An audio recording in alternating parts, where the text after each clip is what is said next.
लोकसभा निवडणुकीत राज्यात सरासरी 66% मतदान. निवडणूक आयोगासमोर मतदानाची टक्केवारी वाढवण्याचे आवाहन.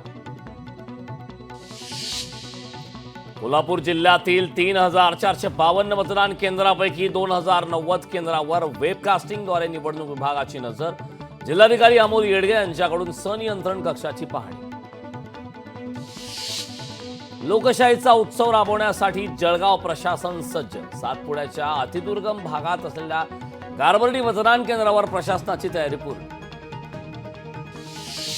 विधानसभा निवडणुकीच्या पार्श्वभूमीवर बीडच्या परळीत प्रशासन यंत्रणेची तयारी पूर्ण. परळी विधानसभा मतदारसंघात 363 मतदान केंद्रासाठी पोलीस यंत्रणा सज्ज.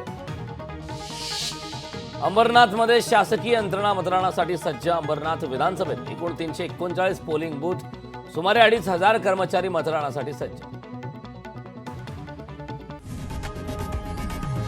लोकशाही मराठी ऐका, पहा, जागरूक रहा.